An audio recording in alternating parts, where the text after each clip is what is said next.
Chapter 6 Peeps. One of the best times Amalia and Martha shared was a camping trip last summer. Amalia's parents had planned a trip to Michigan's Upper Peninsula for quite some time. When they finally set the date, Amalia begged, "Please, say Martha can come too. Then she and I can sleep in the tent while you sleep in the camper." Once her parents had agreed to invite Martha, Amalia kept insisting, "Mom, when are you going to call Mrs. Johnson? Please, do it now." When she heard that Martha's parents had given her permission to go, she could not stop jumping all over the place. But then she began to worry about all the things that could go wrong. Every day she would come up with some new fear to tell her parents. What if Martha's twin sisters get the chicken pox, or the measles, or the mumps, whatever those are, or something really bad? What if there's an emergency at Dad's workplace? Or what if the Theos who are always telling you they'll come for a visit finally decide to come right now? Her mother kept reassuring her that all would go well. She wouldn't even finish listening to the latest possible disaster before simply repeating one of her favorite sayings. No hay que morirse la víspera, which means the same as, "We'll cross that bridge when we come to it." But it sounded so much more graphic in Spanish. Don't die the day before your death. So, once they were on the road in her parents' new camper, Amalia was pleased to play anything Martha wanted to play, but also content just singing or simply riding along. Martha made a list of all the different types of license plates they saw, noting not only each state and its model, but also the vanity plates. Soon they were trying to imagine the reasons behind the choice of vanity plates and made outrageously funny stories to explain them. Many times along the way, they became silent, admiring the dense forest and imagining all the kinds of animals that most likely lived there, protected by all the tall trees and the dense shrubbery. When they reached the state park with its lovely lakeshore camping area, the girls insisted on pitching the tents themselves. They picked a spot under the huge trees not far from the camper, but closer to the water. They were happy to be sharing the adventure of sleeping in a tent and kept chatting in the dark. "Shh, I hear something out there," Amalia said to Martha. "What is it? Do you think there are bears out there or maybe wolves?" Martha teased her. "Go to sleep now, or you are both going to sleep on the floor of the camper." Amalia's father's voice was quiet but stern. "There are other people trying to sleep in this campground." Okay. Both girls giggled as they lowered their voices to whispers. "I'm so happy you're here," Amalia said to Martha the next evening as they watched the reflection of the moon on the water. "I've always wanted to sleep in a tent rather than in the camper, but I wouldn't have felt safe doing it alone." Martha smiled back, although all she said was, "I'm happy to be here too." Amalia was intent on learning how to fish and on catching something they could grill. After several attempted catches, with most of the larger fishes managing to get away, she was able to catch one large enough for the grill. She was very proud of having provided dinner, even at the cost of having stuck a finger twice with a hook and having once hooked her father's jacket in the back.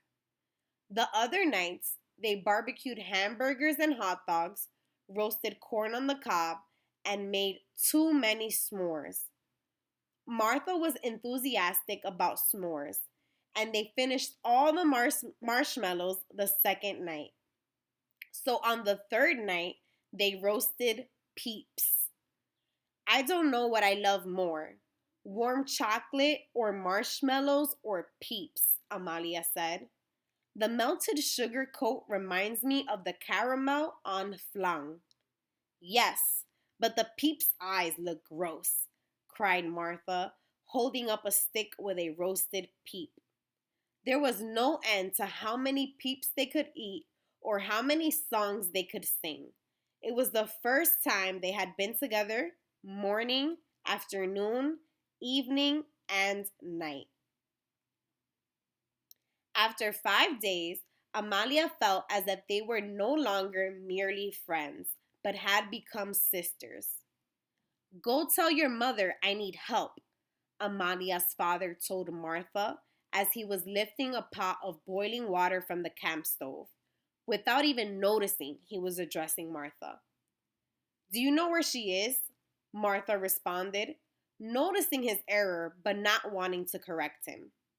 Amalia felt good about the bonding that had taken place, but she was too bashful to bring it up. After all, Martha had two younger sisters, and perhaps sharing time like this had not been quite as important to her. It certainly had been very special to Amalia, who had always longed for a sister. She remembered the pain they all had felt when her mother had twice lost a baby near birth. So, although she did not say anything, she held on to the nice feeling of sharing this time with Martha, as if indeed they were sisters. Let's stop for lunch, Rocio suggested as they approached the town of Holland in Michigan's Lower Peninsula. One of my best friends in college was from here, she explained when they arrived in the town. Her family was descended from the first Dutch people who settled here.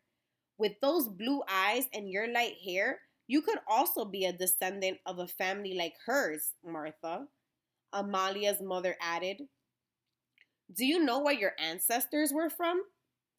Well, my parents say we have some Irish and German and Scottish and English in our background, but it is all so confusing.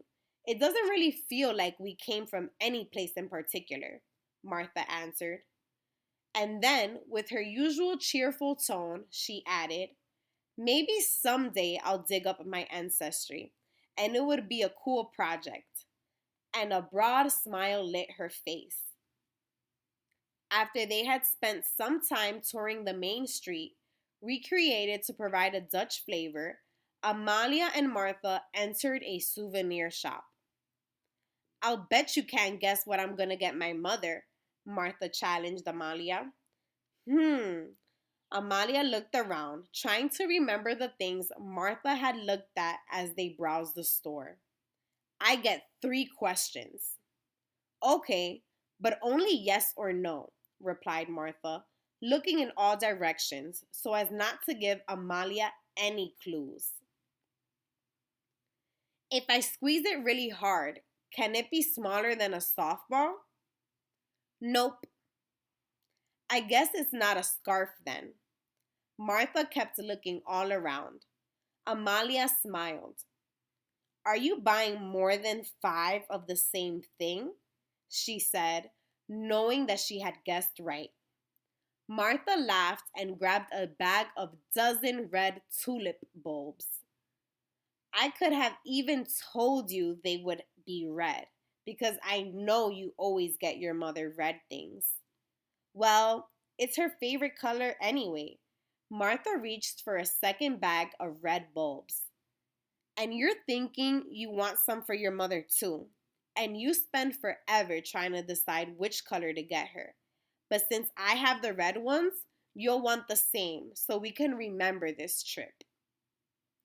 Both girls laughed while they continued to look for some small souvenirs. Martha for her sisters, Amalia for Abuelita.